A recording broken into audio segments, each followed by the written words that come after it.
Baik, yang terhormat Bapak Gubernur dari beberapa daerah yang tidak bisa saya sebutkan satu persatu, kemudian juga teman-teman dari Dewan Pengarah.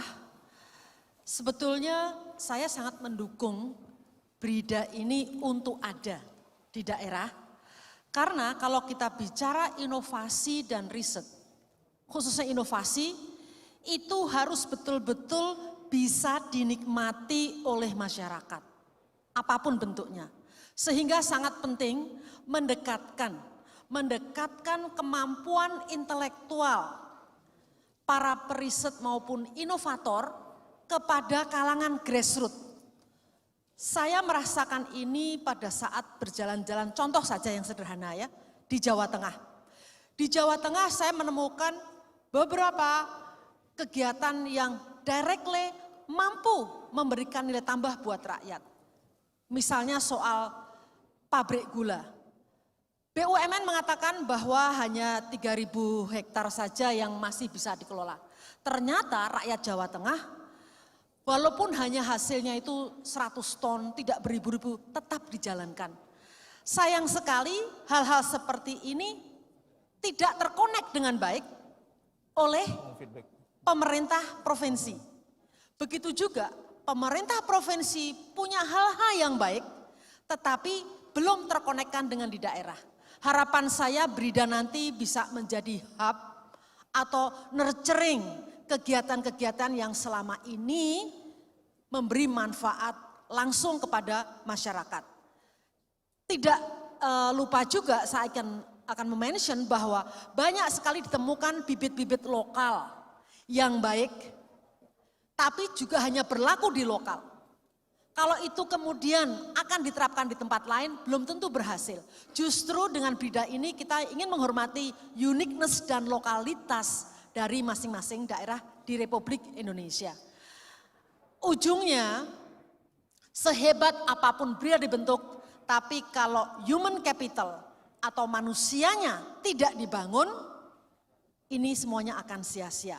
Sebab kita perlu engine of development, baik mau sosial, ekonomi yang berada di BRIDA adalah manusia-manusia yang memang tidak putus asa dan akan terus melakukan hal-hal yang di luar mainstream. Saya lihat banyak sekali kehebatan-kehebatan yang terjadi di daerah kalau dia dikelola dengan kebebasan intelektual dan juga tidak terlalu strict kepada aturan-aturan yang selama ini saya rasa membelenggu. Misalnya time frame dari kegiatan itu sangat strict dan juga disbursement basis. Jadi itu Pak mungkin yang saya pikir penting. Kalau saya masih punya waktu, saya ingin bisa diputarkan film bagaimana kegiatan yang dilakukan bersama-sama masyarakat. Mungkin bisa langsung diputer. Dan ini tidak menghabiskan biaya yang besar, memunculkan sense of ownership, sense of belonging. Enggak, silahkan. Ada musiknya harusnya ada. Nah, ini kejadian di Sumba Timur. Minta maaf Pak Ganjar udah sering lihat kali karena kita beberapa kali di panel, kalau panjenengan mungkin juga enggak ini. Nah, ini Sumba kalau di saat-saat biasa itu coklat semua, gersang. Tapi ternyata di daerah-daerah di bawahnya itu ada potensi-potensi air seperti ini yang sangat mudah bisa dijadikan energi lokal.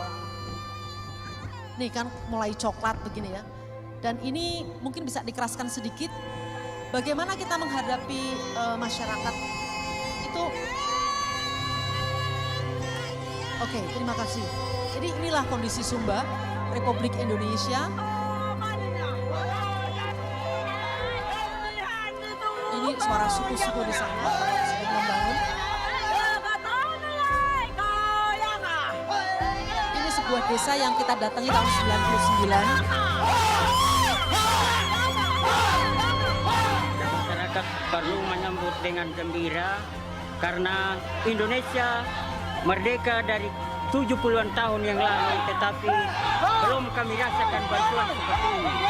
Dari lembaga IBK yang membantu kami untuk mendapat penerangan yang leluhur kami tidak pernah impikan bahwa hari ini kami dapat satu sukacita yang luar biasa. Puji Tuhan, ini adalah berkat yang luar biasa untuk kami Kecamatan Kaung Eti, Desa Kambatagundong.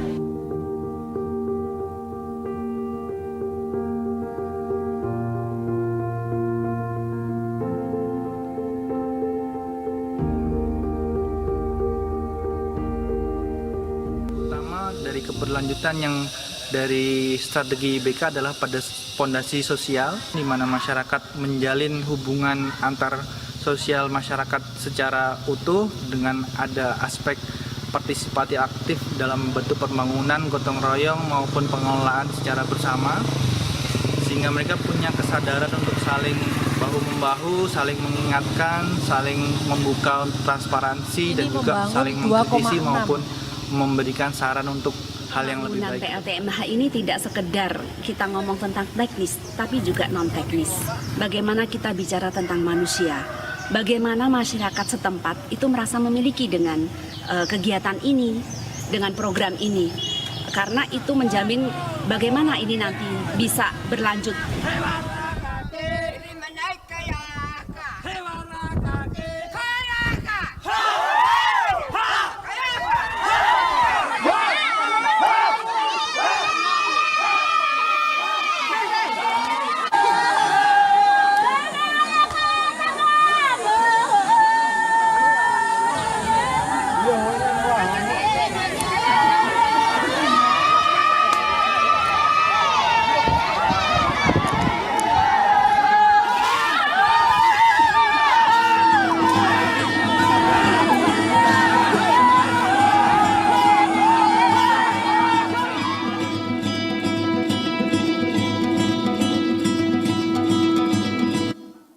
Ini yang saya sebut dengan pembangunan yang berbasis masyarakat. Harapan saya nanti Brida mampu menghidupkan semangat di grassroots untuk mampu menjadi motor penggerak. Dan satu lembar lagi presentasi yang satu lagi minta tolong.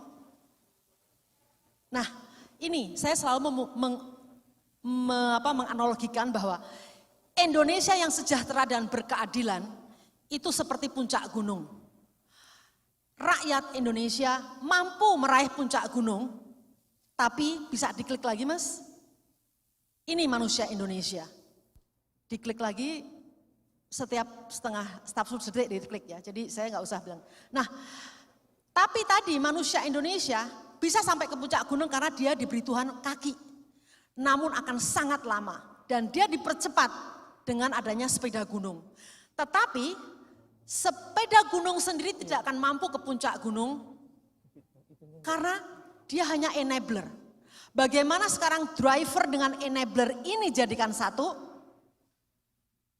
Oke, yang kita perlukan itu kalau enabler itu seperti logika. Pendidikan formal hanya mengisi logika manusia, tetapi justru harus membangun manusianya, yaitu membangun hatinya. Klik lagi. Nah, yang kita perlukan adalah manusia Indonesia yang mengisi Brida nanti adalah orang yang secara logik jalan dengan baik, tapi dia juga punya empati atau hati atau kolbu ya. Bagaimana caranya? Justru itu harus ada 5 empati yang dimiliki oleh bangsa Indonesia. Empati yang pertama adalah, langsung diklik saja. Saya katakan kepada generasi muda, ini karena saya berharap kalau yang tua-tua seperti kita mudah-mudahan masih mau berubah ya, tapi anak muda. Empati yang pertama itu hanya berbentuk simpati and consolation, artinya simpati dan rasa ini ya, welas asih atau kemudian kalau ada yang meninggal kita akan bilang ikut berduka cita, ikut sedih, yang sakit kita tengok di rumah sakit. Empati yang kedua adalah prososial, jadi kita sedih kalau melihat sudah tua harusnya istirahat di rumah, tapi kemudian masih berjualan atau masih kerja keras. Sering kita membeli barang-barang yang karena rasa empati kita. Jadi 1, 2 ini belum cukup. Kalau Indonesia mau hebat, empati yang ketiga, yaitu kesetaraan dan timbal balik, resiprokal. Saya bisa membayangkan kita hidup di Indonesia kalau semua pejabatnya, semua rakyatnya mempunyai level empati yang ketiga, sudahlah kita bisa mengalahkan Swiss. Kenapa saya katakan begitu? Karena kalau orang memiliki kesetaraan dan timbal balik, kita tidak akan merusak alam. Karena alam yang rusak akan merusak kehidupan manusia. Kita kalau tidak mau ya dikorup, apapun yang kita punya, entah uang atau apapun yang kita korup, kita tidak akan korup. Kalau kita tidak mau orang memanipulat kita tidak akan memanipulasi apapun. Bayangkan kalau Indonesia semua rakyatnya berpikir seperti ini, baik di grassroots maupun pejabatnya. Lebih hebat lagi, bisa naik ke 4 level. Empati yang keempat, yaitu empowering the less privileges. Bisa diklik Mas, yang keempat adalah pemberdayaan yang lemah. 1 dan 2 itu belum cukup, 3 juga sudah oke. Yang 4 itu yang hebat. Ini saya temukan ya Pak Damai, alhamdulillah sudah melakukan yang keempat, mudah-mudahan diikuti yang lain. Artinya apa?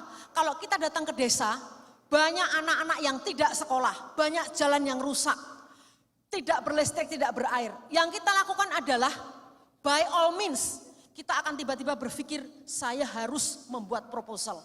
Saya harus mengumpulkan semua resources. Kalau saya karena orang merdeka waktu itu belum di pemerintahan, saya katakan kita bisa kontak siapapun untuk menolong kita bagaimana desa itu bisa terang, punya air bersih, anak-anaknya sekolah. Harapan saya ke depan kita mampu meraih nomor 4, nomor yang terakhir, nomor 5, ini slide yang terakhir, nomor 5, democratization and all living aspect.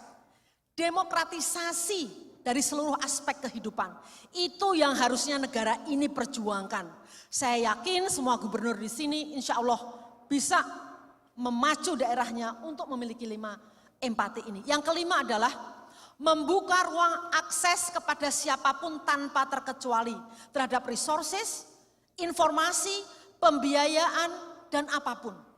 Dengan cara 5 ini saya berharap insya Allah bisa diklik lagi, Indonesia bisa seperti yang kita harapkan, seperti yang Undang-Undang Dasar kita declare itu bisa tercapai, dan yang penting harapan saya ini BRIDA akan bisa seperti itu. Terima kasih. Assalamualaikum warahmatullahi wabarakatuh.